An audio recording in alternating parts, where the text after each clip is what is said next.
So joining us now on the Comcast Business Hotline for the first time ever on Unfiltered, making his unfiltered debut, the voice of the Phillies for NBC Sports Philadelphia, the one and only Tom McCarthy. Tom, what's going on, my brother? Bill, I'm doing great.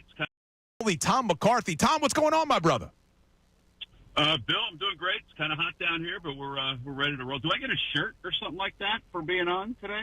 We'll have to figure something out. Maybe I'll get you a signed Ricky Bottalico baseball. How's that? Oh, that's good. I'll add that to my collection. All right, Tom. So Phillies, great week. 5-1. They're still sitting there. They're in a good spot in the standings, only 2.5 back from the Mets. But it's been up and down over the last month and a half. You know, you thought this team, one's 9-10. You think you know about them. Then they end up losing all those games. Now they bounce back. They're 5-1 in the homestand. I mean, what do you make of this team? How good are the 2025 Philadelphia Phillies? I still think they're one of the better teams in the National League, and I think that the fact that they have kind of done these last few games with their bullpen the way it is pretty admirable, and without Bryce Harper also. So I think that sort of lends itself to at least a little anticipation for when he comes back. And I do believe that once they hit the trade deadline, they're going to add to this bullpen in some way, shape, or form. But they're without Aaron Nola, they're without Jose Alvarado, they're without Bryce Harper, and they're within 2.5 games of a Mets team that's pitching unbelievably, although they just lost Senga. I still think they're okay. I mean, they have to put together a little more consistency. They definitely have to do that because they cannot do this and anticipate a long postseason run if they hit a rut again, if that makes any sense. Yeah, well, what are your thoughts? Like, you saw this weekend, I mean, they hit the ball fairly well, with the exception of Saturday. Is that a step in the right direction inconsistency-wise? I hope so, Ricky. I think the fact that they did as well as they did against these two teams is a pretty good indication of what they're capable of. Now, they have to do it on the road. And I know they've been a decent road team up until that last road trip, but they're a team that's on a different planet when they play at Citizens Bank Park. But now they have to do it on the road for the next several weeks. This is not an easy schedule going to the All-Star break. And the Marlins have won 3 straight, and I don't want to discount them, but I think you can consider this the easiest part of this schedule to the All-Star break, because then you come home and you have to take on the Mets. And I think that's a pretty good litmus test to see where they are when they take on the Mets this weekend, and if they can reestablish something else in the National League East. If they can stay within a game and a half this week before this weekend series and then make more trenches in the real estate, I think that'll go a long way to making everybody feel a little bit better. And a lot of people assume Dombrowski is going to make a move, whether it's the bullpen and an outfield piece. But the San Francisco Giants and Red Sox just sent shockwaves through Major League Baseball, making that blockbuster trade this weekend. A lot of times moves don't get made this early. You wait till it gets closer to the deadline. Are you expecting, if the Phillies make some moves, that it'll happen sooner rather than later? I do think that they will make something sooner rather than the All-Star break. Because I do think if you think about where Major League Baseball is right now, the All-Star break is basically one and done. Once you hit that, or once you go beyond that, you can't make any more moves. So I think you're going to see in the next several years more teams do what the Giants have done.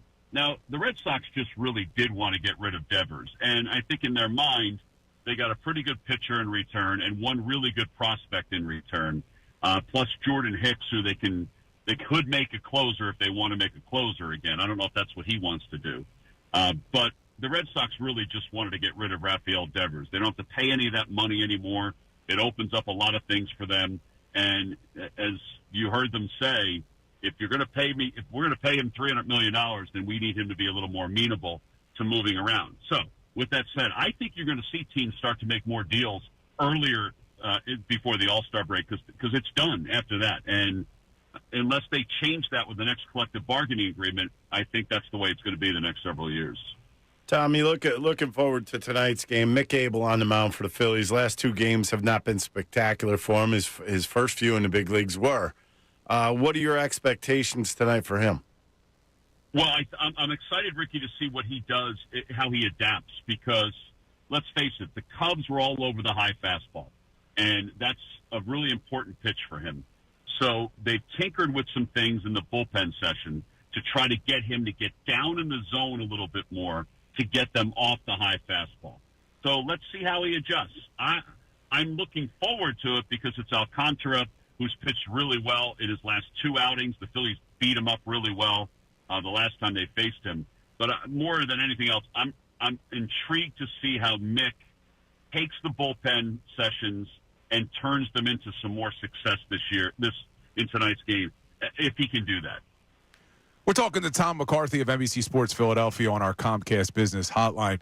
Tom, real quick, back to trade deadline and potential moves that the Phillies may make. Do you see any scenario where if they're able to get a power bat from the right side of the plate that just so happens to play first base, that Bryce Harper would consider moving back to the outfield? Well, I think he will. I don't know if they will do that. I think he's true to what he said, Bill, that he did go to them in the offseason and said, if you get somebody to play first base that's a power bat that can help this lineup, I'll go back out to the outfield. I don't know if the organization will do that. I haven't talked to anybody to see if definitively they will. Now, they may do it as an option for the rest of the year, but he is coming off an elbow and wrist injury, to that elbow and that arm. So I think they love the way he plays first base.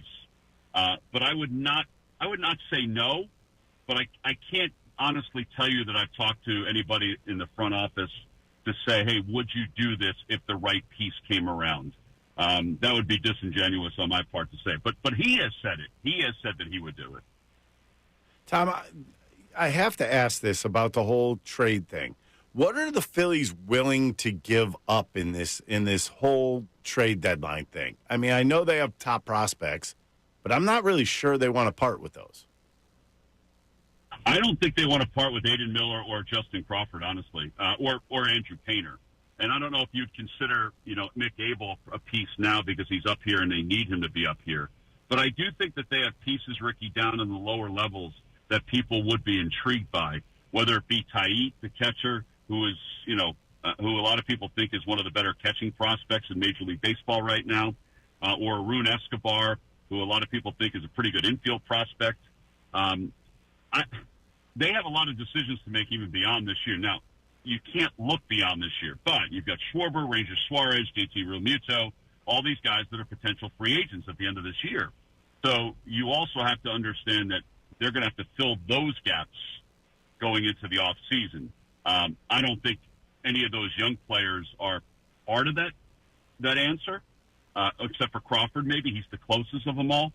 So I don't think those guys will be traded, but I could be wrong. I mean, if they find the right piece that they can keep a hold on to for the next several years that can, let's say, play left field, then they might do it. Or can close like Mason Miller, they might do it.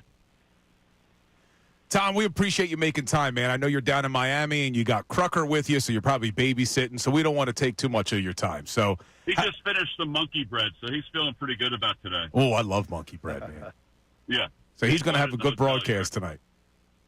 Yeah, he was very excited about it. We all were. All right, guys. Have a good day. Thanks, Tom. Right. Appreciate it. So that was Tom McCarthy from NBC Sports Philadelphia joining us on the Comcast Business Hotline. A lot of good stuff from Tom in there, Ricky Bo. What's up, everybody? It's Bill Colarulo from Unfiltered with Ricky Bo and Bill Colarulo. Thanks for watching. Make sure you're subscribed to our YouTube channel because we post a ton of content. It's not just what you hear on air. We're posting content all day long. We do some things before the show, after the show, even stuff during the show. So subscribe, like, do whatever you got to do. We got all this content coming to you every single day.